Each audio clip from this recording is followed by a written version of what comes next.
Assalamualaikum warahmatullahi wabarakatuh. Salam sejahtera untuk kita semua. Apa kabar teman-teman semuanya? Semoga selalu dalam keadaan luar biasa. Oh ya, sekali lagi saya mengucapkan selamat datang pada teman-teman semua di channelnya Prof Dedi. Ya, pada kesempatan kali ini saya diberikan kesempatan oleh Prof Dedi untuk berbagi dengan teman-teman semua mengenai beasiswa studi di Taiwan, seperti itu.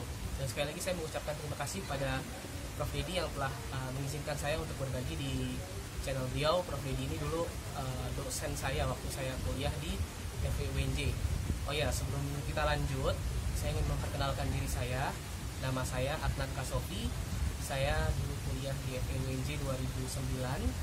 Tahun 2009 masuknya di pendidikan ekonomi dan administrasi.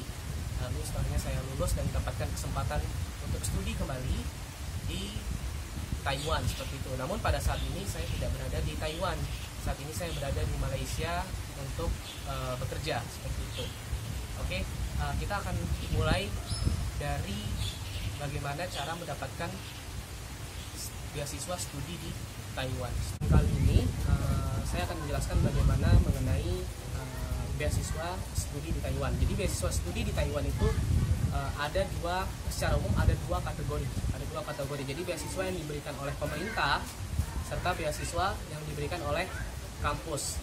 Jadi secara singkat, jadi kalau misalnya teman-teman sudah dapat beasiswa dari pemerintah, teman-teman nggak bisa boleh mendapatkan beasiswa dari kampus serta sebaliknya. Oke, jadi yang pertama beasiswa dari pemerintah. Jadi beasiswa dari pemerintah Taiwan ini dikenal dengan banyak nama nih. Jadi ada Ministry of Education, Taiwan Scholarship, ada Ministry of Science and Technology. Jadi dia dibagi menjadi dua, setahu saya. Jadi yang Ministry of Education ini dia diperuntukkan untuk orang-orang yang mau mengambil studi lanjutan master dan doktor pada hal-hal yang general, contoh bisnis ya kan, atau misalnya art dan sebagainya. Tapi kalau misalnya dia mau ngambil science atau engineering, itu biasanya akan diarahkan ke Ministry of Science and Technology, tapi tetap di bawah benderanya Taiwan Scholarship, seperti itu, di bawah pemerintah Taiwan.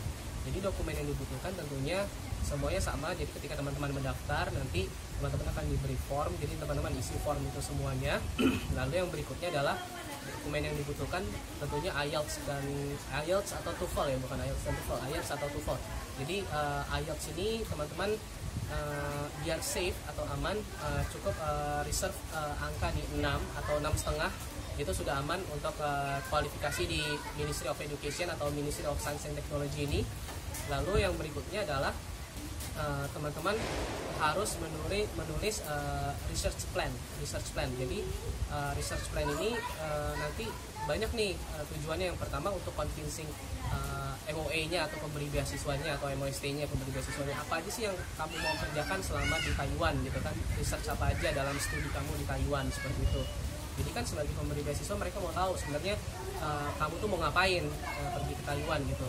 Jadi selain di research plan ini nggak cuma menulis masalah-masalah riset, juga nanti ada tujuan kenapa kamu mau sekolah di Taiwan. Dan tentunya jangan jawab hal-hal yang klasik, tapi teman-teman harus sudah mempelajari dulu sebenarnya Taiwan ini bagusnya di mana. Jadi kalau misalnya mau studi di Taiwan ini, contohnya nih saya berikan key-nya ya, kuncinya itu Taiwan itu bagus dalam hal industri di elektro dan juga agriculture serta bisnis, dalam hal bisnis Chinese perspective, seperti itu. Jadi teman-teman bisa jelaskan itu. Jadi jangan jawab klasik seperti ingin menimba ilmu, tapi itu nanti jadi malah tidak menarik bagi mereka. Tentunya teman-teman harus menjelaskan ini secara spesifik, kenapa teman-teman mau belajar di Taiwan. Jadi setelah teman-teman menjelaskan hal tersebut, teman-teman akan diminta untuk menjelaskan research plan. Research plan ini adalah apa aja sih yang teman-teman mau kerjakan selama 2 tahun atau 4 tahun, 2 tahun untuk master, 4 tahun untuk doktor. Dan satu lagi sebenarnya kelebihan beasiswa ini adalah kalau teman-teman mau cepat. Jadi setelah master langsung ke doktor, itu bisa langsung ambil beasiswa 5 tahun. Jadi setelah master langsung ke doktor, teman-teman bisa ngambil beasiswa maraton 5 tahun. Jadi selesainya langsung doktor, seperti itu. Nah, research plan ini biasanya kuncinya adalah teman-teman bisa tengok dulu sebenarnya program studi apa yang ingin teman-teman masuki atau teman-teman ikuti di Taiwan. Jadi setelah teman-teman mengetahuinya, teman-teman bisa cari ke kampusnya. Di websitenya itu ada faculty member. Faculty member di sini dijelaskan, teman-teman bisa lihat profesor-profesor di bidang yang teman-teman minati. Jadi teman-teman bisa baca research mereka dulu. Jadi nanti teman-teman bisa baca research mereka dulu. Teman-teman jelasin tuh kenapa teman-teman mau research itu ya kan. Nanti ketika udah, teman-teman bisa submit ke TETO. Dan juga ini juga dibutuhkan untuk teman-teman mendapatkan LOE tentunya. Teman-teman mendapatkan LOE tentang bagaimana research plan teman-teman, tujuan teman-teman ke sana gitu ya kan. Nah, setelah teman-teman menyelesaikan research plan, nanti ada dokumen-dokumen administrasi lainnya seperti legalisir ijazah. Legalisir ijazah ini sudah harus di bahasa Inggris kan, di penerjemah tersumpah biasanya. Begitu juga dengan KRS kita, ya kan, transkrip kita. Nah, habis itu setelah transkrip nanti juga ada cek kesehatan, dan teman-teman sebelum masuk ke Taiwan ini harus vaksin. Saya lupa vaksinnya apa, tapi teman-teman harus dapat vaksin ini. Nah, lalu setelah dokumen ini semuanya di bahasa Inggris kan, di di penerjemah tersumpah, lalu teman-teman bawa ke Kemenkumham untuk dilegalisir, Kemenlu untuk dilegalisir, baru ke TETO. Jadi syarat untuk legalisir TETO ini di Taiwan, untuk bisa dapat legalisir TETO ini, untuk bisa apply di MOE ini kan harus legalisir TETO. Syaratnya harus di bahasa Inggris kan dulu, legalisir Kemenkumham sama Kemenlu, lalu baru legalisir TETO. Itu kalau zaman saya, tapi saya dengar sekarang sudah berubah, bisa langsung legalisir TETO. Di TETO ini ya embassy Taiwan untuk Indonesia, seperti itu. Jadi itu dokumen-dokumen administrasi standar yang mesti teman-teman siapkan ya kan. Tadi seperti ada form yang harus diisi, research plan, tujuan teman-teman mau ke Taiwan seperti apa, lalu dokumen-dokumen administrasi standar seperti ijazah, IELTS ya kan, cek kesehatan ya kan, medical check up, certification dan sebagainya. Nah, jadi setelah itu semua dilengkapi, teman-teman juga nanti akan diminta LOE kalau teman-teman sudah diterima. Jadi LOE ini biasanya dibuat ketika teman-teman juga sedang proses apply di beasiswa Taiwan Scholarship ini. Jadi teman-teman bisa apply kampus berbarengan dengan Taiwan Scholarship. Jadi ketika misalnya teman-teman nanti diterima, teman-teman harus sudah punya LOE-nya. Kalau enggak nanti beasiswanya angus. Saya lihat beberapa teman-teman saya yang setelah saya itu, dia ada yang case akhirnya harus hangus, ataupun dia harus cari kampus dan kampusnya bukan yang dia mau, seperti itu, atau jurusannya bukan yang dia mau, terpaksa biar beasiswanya nggak hangus ya kan. Jadi teman-teman harus pastikan LOE itu sudah didapatkan. Jadi oh ya, saya lupa, selain dokumen-dokumen tadi, teman-teman juga harus punya surat rekomendasi nih. Surat rekomendasi ini biasanya berasal dari, kalau teman-teman pernah kerja sebelumnya, atasan teman-teman. Tapi lebih baik, kalau saran saya, teman-teman bisa minta surat rekomendasi ini dari dosen pembimbing teman-teman, karena kita hampir mostly semuanya di Taiwan ini based on research. Jadi dia pengen tahu sebenarnya research kita kayak gimana. Jadi kan yang tahu research kita kayak gimana waktu S1 nulis skripsi, itu pasti kan dosen kita kan, dosen pembimbing kita. Jadi baiknya mungkin kan dia biasanya minta 3-5. Jadi kalau bisa 1 dari bos, referensi dari bos sebelumnya teman-teman bekerja, 2-nya lagi dari dosen pembimbing, seperti itu. Karena biar lebih meyakinkan profesornya, bosannya ketika mau nulis, meyakinkan MOE dan juga profesor tempat kampus kita dituju, kalau misalnya riset kita tuh bagus, seperti itu, atau qualified. Nah, sehingga mereka tertarik gitu kan. Namanya juga pemberi beasiswa kan, jadi pengen tahu sebenarnya apa sih yang mau kalian lakuin di sini gitu. Oke, itu untuk beasiswa MOE. Lalu mekanisme berikutnya adalah mendapatkan beasiswa kampus. Jadi selain MOE, kalau teman-teman misalnya fail dapat MOE, teman-teman bisa apply beasiswa kampus, dan beasiswa kampus ini lebih gampang dapatnya dibandingkan dengan MOE. Tapi tentunya jumlah besaran minimal teman-teman dapat untuk allowance, ya kan, living allowance dan juga hal yang lain-lain itu berbeda dengan beasiswa MOE. Kalau MOE ini dia sekelas dengan LPDP ya. teman-teman. Jadi kalau saya dapat MOE ini alhamdulillah banget safe lah gitu. Tapi kalau saya dapat beasiswa kampus, teman-teman harus lebih berusaha sedikit lebih keras gitu ya. Setelah pulang kampus harus ngapain dulu? Biasanya setelah pulang kampus ya nge-lab gitu, kerja sama profesor gitu ya, yang saya tahu. Jadi untuk mendaftarkan beasiswa kampus ini biasanya berbarengan dengan teman-teman mendaftarkan kampus ini untuk mendapatkan LOE kan gitu. Jadi teman-teman bisa daftar, nanti ntar ditanya sama dia, apakah kamu ingin mendaftar beasiswa juga di kampus ini. Tentu teman-teman jawab iya gitu kan. Begitu contohnya saya daftar juga tuh beasiswa kampus. Jadi ketika saya dapat pengumuman LOE saya keluar, jadi LOE-nya kan keluar kan, itu ditulis bahwasanya Atlantika Sofi dapat scholarship juga dari kampus. Tapi kan saya daftar beasiswa MOE dan diterima juga, jadi saya harus pilih salah satu. Jadi teman-teman nggak bisa pilih dua-duanya, tentunya teman-teman akan pilih MOE kan gitu. Jadi beasiswa kampusnya hilang, tapi teman-teman tidak usah khawatir ketika teman-teman hanya mendapatkan beasiswa kampus. Saya juga lihat banyak teman-teman saya di Taiwan itu mereka safe saja, maksudnya aman-aman saja, survive, karena mereka juga tetap bekerja di laboratorium masing-masing. Dan di laboratorium masing-masing ini kan ada project dari profesor, jadi teman-teman digaji tuh, jadi nggak perlu khawatir kalau masih bujangan ya. Tapi ketika itu kan saya sudah menikah, jadi mungkin expense-nya atau pengeluarannya beda lagi. Tapi kalau masih bujangan, saya lihat teman-teman saya oke-oke aja, fine-fine aja. Jadi saya sangat dorong nih, encourage teman-teman untuk tetap bisa sekolah lagi gitu kan, pakai beasiswa kampus kalau beasiswa MOE nggak terima. Terus dokumen-dokumen yang teman-teman harus siapkan untuk beasiswa kampus ini apa saja sih? Sama gitu, nanti teman-teman akan dimintain form gitu, ditanyain kenapa mau sekolah di sini gitu kan, di kampus ini di Taiwan mau ngapain, research plan-nya apa gitu kan. Tadi kuncinya sudah saya kasih tahu, tengok kampus yang teman-teman mau, buka faculty member di websitenya, lihat research interest profesor yang teman-teman inginin, terus teman-teman ikutin tuh research interestnya dia gitu kan, biar dapat LOE-nya gampang. Terus IELTS semuanya itu sama semuanya.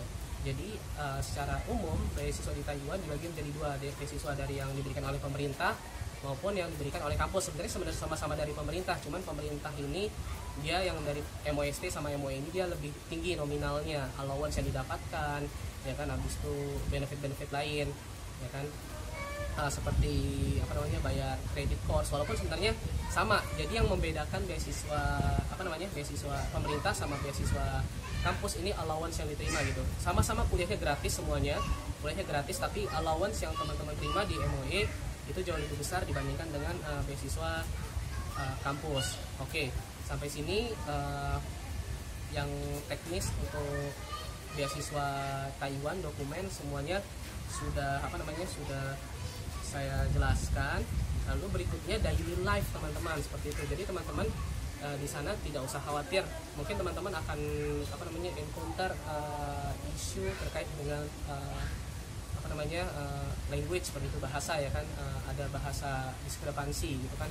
Saya nggak bisa bahasa Cina, takut nggak bisa komunikasi. Tenang teman-teman, untuk master dan doktoral tidak dibutuhkan bahasa Cina, karena mostly kita di kelas itu pasti taught in English seperti itu. Kalaupun nggak taught in English, profesornya bakal maklumin aja. Jadi kayak di kelas cuman ya udah dengerin aja. Yang penting adalah bagaimana kita di laboratorium, di research kita, dan ketika presentations buat riset-riset kita. Jadi dia nggak butuh kita bisa bahasa Cina, tapi sangat ini advantage ya, khususnya bagi ilmu sosial seperti saya, bisnis gitu, dimana bahasa Inggris sekarang sudah kurang ya, semua orang bisa ya bahasa Inggris gitu ya kan, untuk kerjaan-kerjaan yang standar gitu. Tapi nilai lebihnya adalah teman-teman kalau bisa bahasa Cina. Nah di Taiwan ini setahu saya hampir kampus rata-rata menawarkan 1 semester atau 1 tahun, saya lupa, 1 tahun kayaknya, di kampus saya 1 tahun 2 semester untuk bisa belajar bahasa Cina secara gratis. Dan ini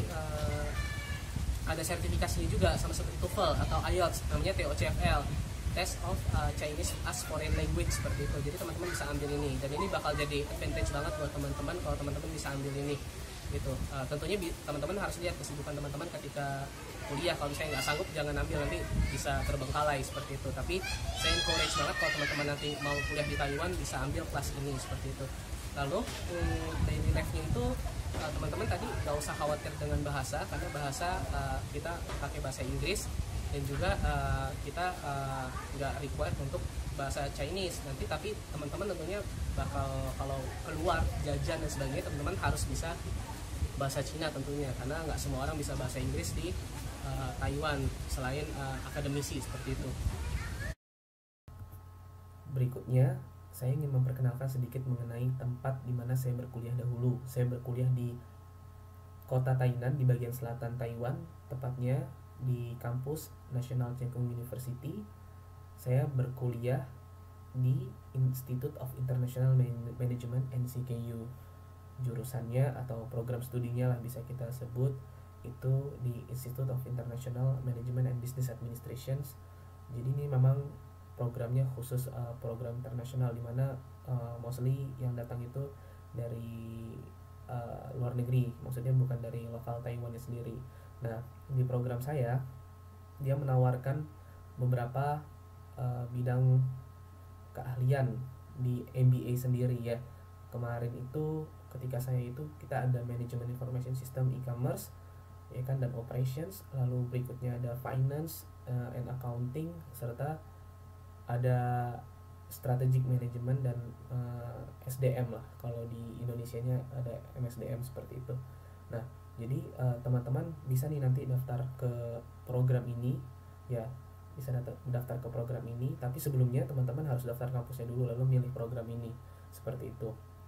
Nah, dokumen-dokumen yang dibutuhkan untuk mendaftar di program ini semuanya sama, cuman untuk MBA ini sendiri memang karena memang kita sekolah bisnis, jadi mereka memang membutuhkan atau required kita untuk punya working experience, entah itu di publik ya, maksudnya di umum, bidang-bidang umum, misalnya pernah dulu kerja di kementerian atau apa gitu ya kan, bisa juga, atau misalnya apalagi kalau misalnya yang memang di private gitu kan, di private company itu lebih baik lagi, jadi bisa sharpening skillnya, bisa ditajamin lagi nanti ketika kuliah gitu kan, jadi lebih praktis lah seperti itu. Nah, teman-teman bisa nih daftar ke sini, dan ini saya kasih lihat sedikit ya bagaimana gambaran lingkungan ketika teman-teman nanti kuliah di sana, seperti itu, kampusnya seperti apa gitu kan ya. Ini gambar-gambarnya bisa saya tunjukkan kepada teman-teman.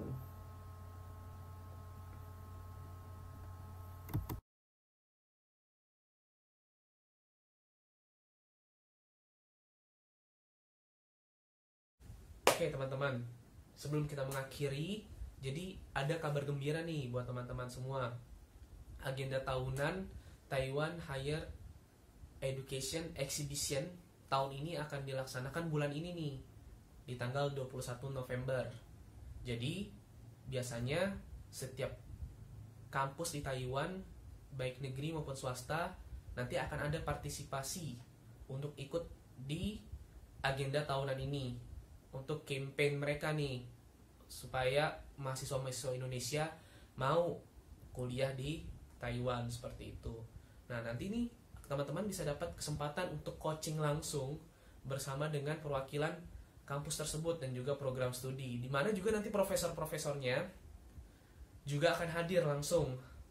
Cuman untuk saat ini dia virtual event, jadi teman-teman bisa join via Zoom, tapi nanti mungkin bisa daftar dulu seperti itu. Jadi saya baru saja dapat informasi ini dari teman saya seperti itu. Jadi teman-teman nanti bisa join, nanti saya berikan linknya ya. Dan terlebih lagi ini salah satu kesempatan besar. Jadi teman-teman saya pun dulu di Taiwan banyak yang dapat beasiswa itu ketika event ini. Jadi nanti teman-teman bisa langsung ketemu sama profesornya, ngobrol langsung, sampai research interest dan sebagainya. Nanti kalau misalnya dapat feedback baik, nanti insya Allah ada aja rezekinya. Nah, jadi kalau bisa teman-teman bisa ikut dan hadir dalam event ini.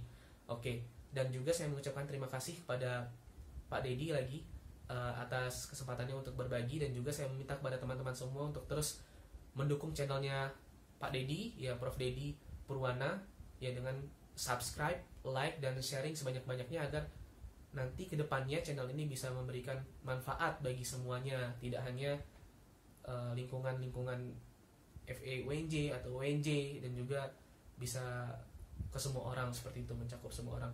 Mungkin itu saja yang bisa saya sampaikan pada kesempatan kali ini. Ya, salam sukses untuk teman-teman semua. Pasti kita bisa gitu kalau berusaha. Ya, jadi jangan ragu untuk mencoba. Ya, itu saja dari saya. Assalamualaikum warahmatullahi wabarakatuh.